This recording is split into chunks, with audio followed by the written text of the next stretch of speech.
1992 महाराष्ट्र के सह्याद्री पर्वतों के बीच फैली NH-77 पर आसमान गुस्से में गरज रहा था। बादलों की आवाज पहाड़ों में गूंज रही थी और बिजली की लपटें आसमान को चीर रही थीं। मूसलधार बारिश ने सड़क को नदी जैसा बना दिया था। लोग अपने अपने घरों में दुबके बैठे थे। लेकिन उस रात एक नई नवेली दुल्हन अनन्या पाटिल अकेली यात्रा कर रही थी। वह अपनी हरी जीप में बैठी खिड़की से बाहर अंधेरे और घने जंगल को देख रही थी। सफेद लाल बॉर्डर वाली साड़ी बारिश से भीग चुकी थी और उसके हाथ में कसकर पकड़ी सोने की चूड़ियां ठंडी पड़ चुकी थीं। वह अपने पति से मिलने जा रही थी जो एक पहाड़ी वन चौकी पर पोस्टेड थे। उसने मां से कहा था, सिर्फ 3 घंटे का रास्ता है, रात तक पहुंच जाऊंगी। लेकिन 3 घंटे 4 में बदले, फिर 5 में। और अगली सुबह एक स्थानीय किसान ने देखा जीप सड़क किनारे खड़ी थी, लेकिन अनन्या कहीं नहीं थी। कुछ दूरी पर एक दलदल के पास उसकी लाश पड़ी थी, बिना किसी चोट के।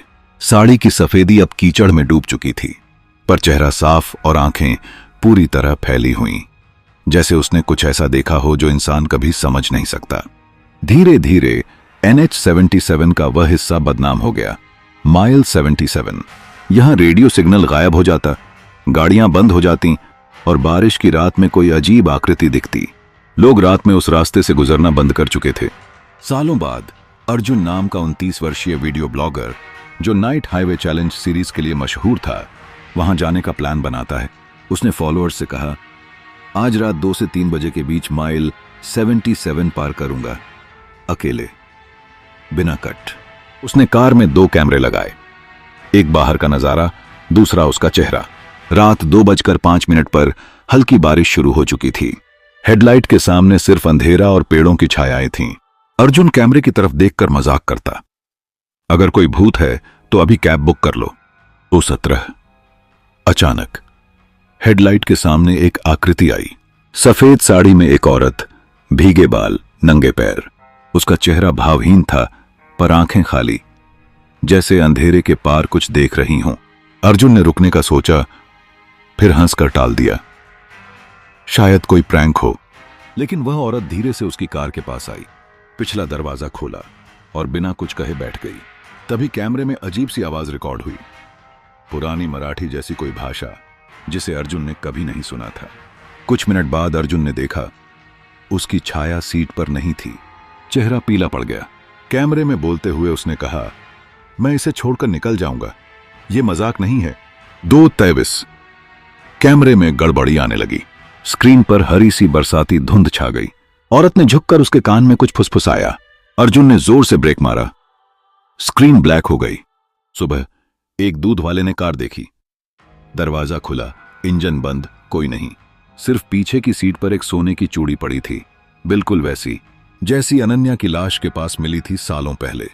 वीडियो रिकवर हुआ, लेकिन आखिरी फुटेज और डरावनी थी। 2:35 अर्जुन अब सड़क किनारे खड़ा था। सफेद कपड़े, भीगे बाल, नंगे पैर और हाथ उठाकर लिफ्ट मांग रहा था। स्थानीय पुलिस ने जांच शुरू की। एक पुराने नक्शे में पाया कि माइल 77 के नीचे कभी सोनगांव नाम का गांव था, जिसे 1970 के दशक में जबरन खाली कराया गया था ताकि सड़क बनाई जा सके। जो लोग विरोध में थे उन्हें रात में जिंदा जला दिया गया। एक बुजुर्ग ने बताया, अनन्या को अपने पति की सच्चाई पता चल गई थी और उसी रात उसे उसी माइल पर भेजा गया। लेकिन उस जगह पहले से एक आत्मा मौजूद थी, एक किसान जो जमीन नहीं छोड़ना चाहता था। अब ये आत्माएं एक लूप में फंसी हैं। जो भी रात में वहां रुकता है वह उनमें से एक बन जाता है। अनन्या की जगह अर्जुन ने ले ली। उसका YouTube चैनल अब भी लाइव है, लेकिन जो लोग उसकी माइल 77 वीडियो देखते हैं उनके साथ अजीब हादसे होने लगते हैं। 1 हफ्ते बाद चैनल पर पोस्ट आई, यह चैलेंज नहीं है, यह चेतावनी है। रात 2 से 3 के बीच यह वीडियो मत देखना। और अगर किसी बारिश की रात सफेद साड़ी में भीगी महिला लिफ्ट मांगे, मत रुकना।